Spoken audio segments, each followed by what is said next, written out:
ekonomi ya. Iya. Oh iya, Ibu tadi sudah minta tolong Mbak Ana untuk menempelkan media pembelajaran kita pada hari ini. Untuk itu, sebelum pembelajaran, tolong Mbak Ana untuk dipimpin berdoa terlebih dahulu. Berdoa dimulai.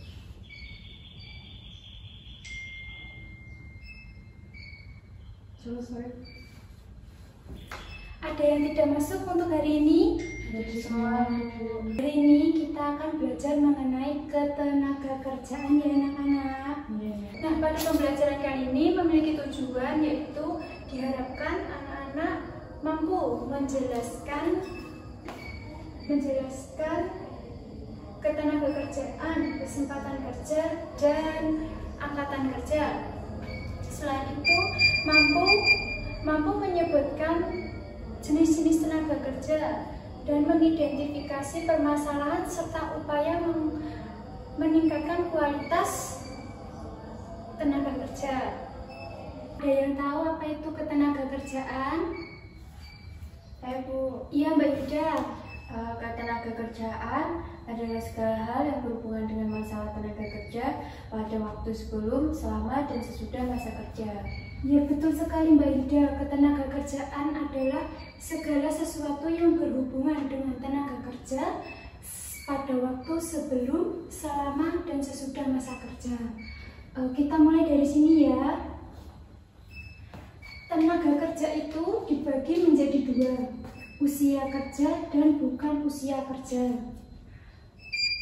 Kita fokus kepada usia kerja terlebih dahulu. Usia kerja dibagi lagi menjadi angkatan kerja. Ada yang tahu apa itu angkatan kerja? Saya Bu. Ya, Mbak Ana. Angkatan kerja merupakan seseorang yang berusia 15-64 tahun yang sedang bekerja, sedang mencari pekerjaan, atau sementara tidak bekerja. Ya, betul sekali Mbak Ana. Angkatan kerja adalah seseorang yang berusia 15 tahun sampai 64 tahun yang mencari pekerjaan, sedang bekerja, atau untuk sementara tidak bekerja. Angkatan kerja dibagi lagi menjadi dua, menganggur dan bekerja. Menganggur itu seseorang yang tidak melakukan pekerjaan. Kemudian untuk yang bekerja adalah seseorang yang melakukan kegiatan untuk memenuhi kebutuhannya sehari-hari. Sampai sini ada yang ditanyakan? Belum. Kita lanjut ya, Nana. Ya.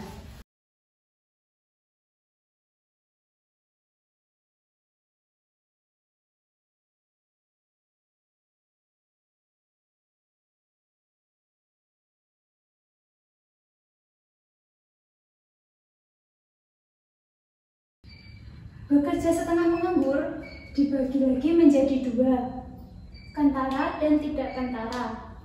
Apa yang dimaksud kentara? Ada yang tahu? Ya udah, kalau gitu Ibu jelaskan ya. Kentara adalah seseorang yang memiliki pekerjaan, namun pekerjaannya kurang dari 35 jam per minggunya.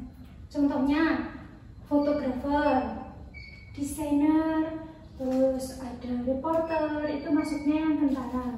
Sedangkan yang tidak kentara itu mereka bekerja namun tidak menghasilkan uang. Contohnya anak sekolah, mereka kan melakukan kegiatan tapi dia tidak menghasilkan uang. Sampai sini ada yang mau ditanyakan? Belum. Kita lanjutkan ke bukan usia kerja ya. Ya. Nah, bukan usia kerja itu dibagi lagi menjadi bukan angkatan kerja. Nah, bukan angkatan kerja sendiri itu meliputi anak sekolah, ibu rumah tangga, pensiunan. Itu masuk yang ke bukan angkatan kerja. Sampai sini paham? Cintanya. Iya, Mbak Ana apa? Kalau anak sekolah tapi sambil bekerja itu bagaimana?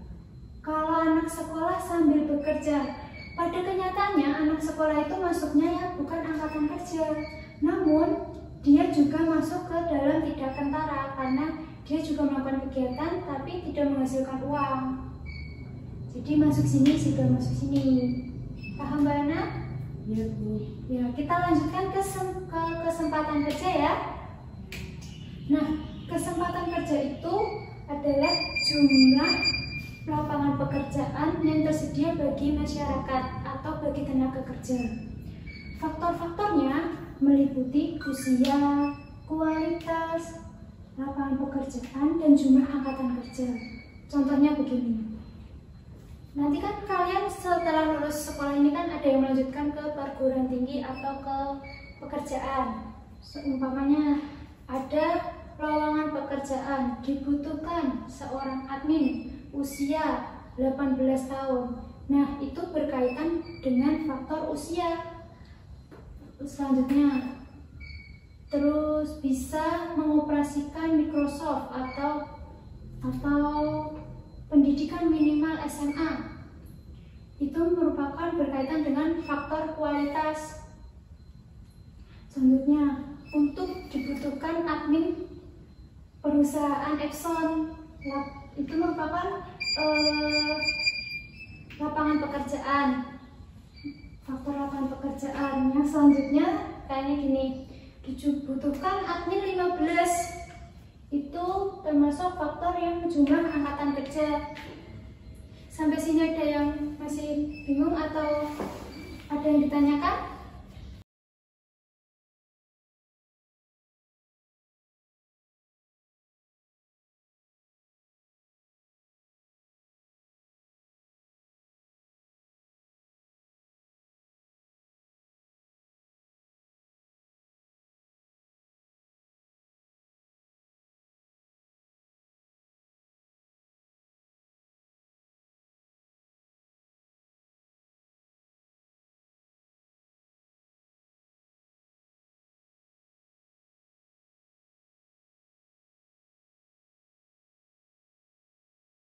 Tenaga kerja itu dibagi lagi menjadi 3 berdasarkan kualitasnya, berdasarkan sifatnya, dan berdasarkan hubungan dengan produksinya. Berdasarkan kemampuannya, tenaga kerja dibagi menjadi 3. Yang pertama ada tenaga kerja terlatih. Apa itu tenaga kerja terlatih? Tenaga kerja terlatih adalah tenaga kerja yang tidak membutuhkan pendidikan, namun hanya membutuhkan pelatihan seperti tukang pahat, terus tukang cukur, pelukis, dan sebagainya. Yang kedua, ada tenaga kerja terdidik. Tenaga kerja terdidik adalah tenaga kerja yang membutuhkan pendidikan sebelum mereka menjalankan pekerjaannya. Ada yang tahu contohnya apa? Mbak Ida, ada yang tahu? Guru, Bu. Ya, betul, guru. Nah, tadi kan Mbak Ida bertanya, dosen itu masuknya apa? Ya. Dosen itu masuknya ke tenaga kerja yang terdidik. Selain guru dan dosen, ada juga dokter. Selain itu, ada juga arsitek. Arsitek harus menempuh pendidikan ke sekolah perguruan tinggi dulu. Selanjutnya ada tenaga kerja tidak terdidik, di mana tenaga kerja tidak terdidik adalah tenaga kerja yang tidak membutuhkan pelatihan atau pendidikan dalam melakukan pekerjaannya. Contohnya seperti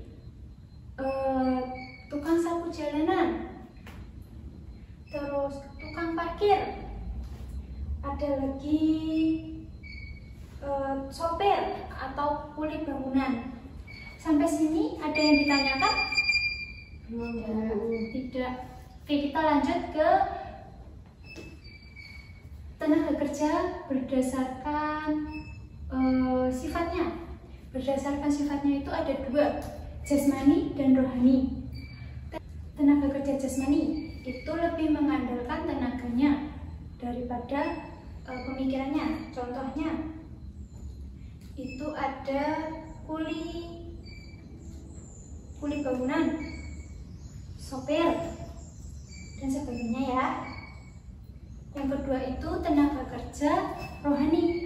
Tenaga kerja rohani itu lebih mengandalkan pemikirannya dalam melakukan pekerjaannya, seperti contohnya itu direktur, manajer itu masuknya ke tenaga kerja rohani. Yang terakhir itu tenaga kerja berdasarkan hubungan dengan produknya. Itu ada langsung dan tidak langsung.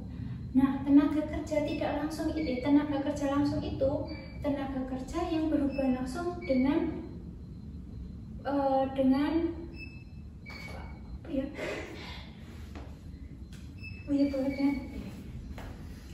Nah, tenaga kerja langsung itu langsung berhubungan dengan proses produksinya. Contohnya itu ada karyawan pabrik bagian produksi. Sedangkan untuk tenaga kerja tidak langsung itu tenaga kerja yang tidak langsung berhubungan dengan proses produksi. Contohnya karyawan bagian staf marketing itu kan tidak berkaitan langsung dengan proses produksi. Ada yang ingin ditanyakan? Tidak. Kita lanjutkan ya. Kita lanjutkan ke permasalahan tenaga kerja di Indonesia. Nah, permasalahan tenaga kerja di Indonesia itu ada 3 yang paling utama. Yang pertama itu sebaran TK tidak merata. Nah, banyak tenaga kerja di Indonesia itu lebih pilih-pilih dalam memilih pekerjaan. Kayaknya lebih banyak yang di kota daripada yang di desa. Nah, ini masuk ini. Yang kedua itu ada mutu tenaga kerja yang rendah. Tenaga kerja di kita itu masih memiliki mutu yang rendah dibandingkan tenaga kerja dari asing. Makanya banyak perusahaan yang memilih tenaga kerja asing daripada tenaga kerja dari negara kita sendiri. Yang paling utama dalam permasalahan tenaga kerja di Indonesia itu pengangguran. Karena kan di negara kita memiliki penduduk yang banyak, namun kesempatan kerja atau lapangan pekerjaan di negara kita itu masih sangat sedikit. Paham? Paham. Nah, yang terakhir, jika ada permasalahan, pasti ada upaya-upaya. Upaya-upaya ini berkaitan pada 3 pihak. Pertama, pihak pemerintah, swasta, dan individu sendiri.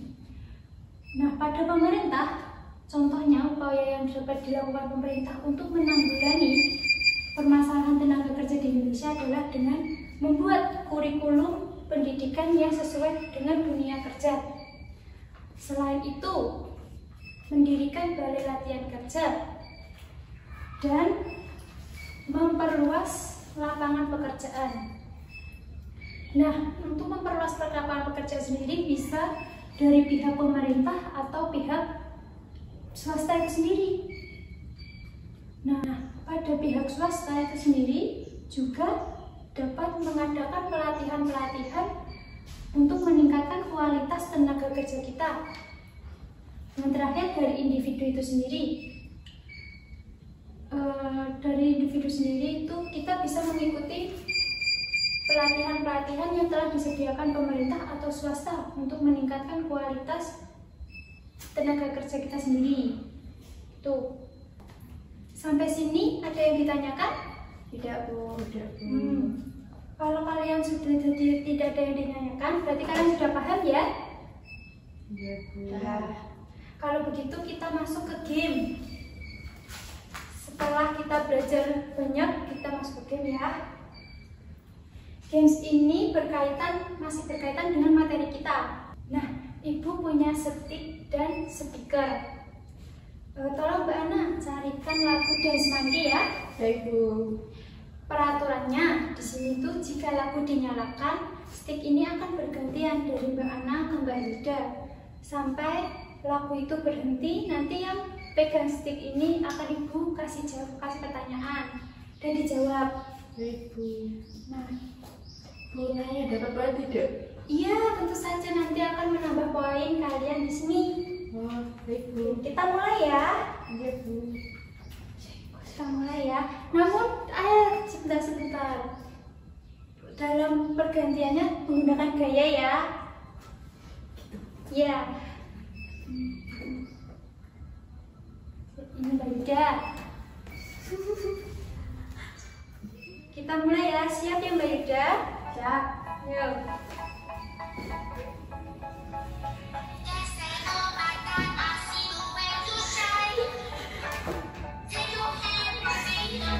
Nah,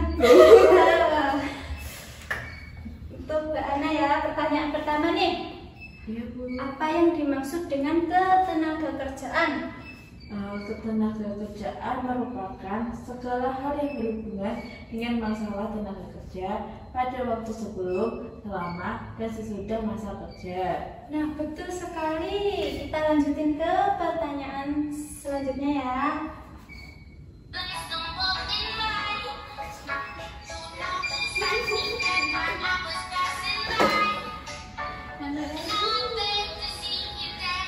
Nah,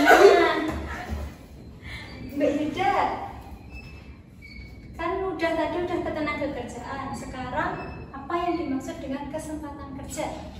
Kesempatan kerja adalah jumlah lapangan pekerjaan yang tersedia bagi tenaga kerja, Bu.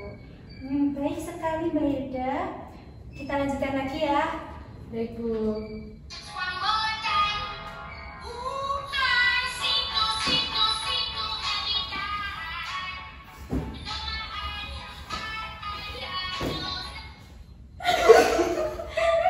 Oke, Mbak Ana lagi. Gimana upaya-upaya untuk meningkatkan kualitas individu itu sendiri, kualitas tenaga kerja dari pihak pemerintah? Dari pihak pemerintah, upaya yang dilakukan seperti membuat kurikulum pendidikan yang sesuai dengan dunia pekerjaan, seperti menjadikan pelatihan, perluasan lapangan pekerjaan, seperti itu, Bu. Nah, baik sekali Mbak Ana, betul. Singkat dikit itu apa ya? Lapangan pekerjaan. Angkatan kerja dulu, angkatan kerja dulu. Angkatan kerja, oke. Nah, sekali lagi ya. Baik, Bu. Case-nya.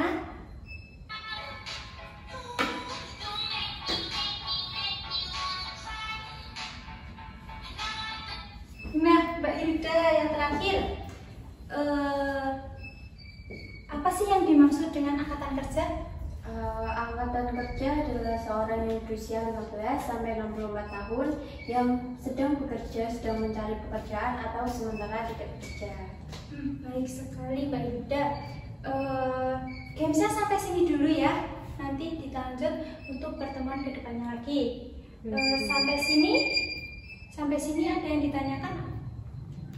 Tidak, Bu. Tidak ya. Berarti kalian sudah paham ya? Insya Allah. Nah, materi hari ini berkaitan dengan tenaga kerjaan kita sudah selesai. Nah, kesimpulannya, ketenaga kerjaan itu dibagi menjadi dua. Terus ada juga kesempatan kerja yang memiliki beberapa faktor. Nah, terus tenaga kerja itu dibagi menjadi tiga. Kalau ada tenaga kerja pasti ada permasalahannya. Permasalahannya ada 3 permasalahan utama yang ada di Indonesia. Kalau ada permasalahan pasti ada upaya. Upayanya juga bisa ditanggulangi oleh 3 sektor ini. Gitu ya anak-anak ya. Baik, Bu. Nah, untuk pertemuan selanjutnya kita akan membahas mengenai pendapatan nasional. Coba kalian baca-baca terlebih dahulu modul kalian mengenai pendapatan nasional. Kita bahas minggu depan ya. Baik, Bu. Sudah ya kalau begitu. Tidak ada tugas, Bu. Oh ya, tugasnya nanti kalian mengerjakan kuis di kuisis ya anak-anak ya. Linknya mana, Bu?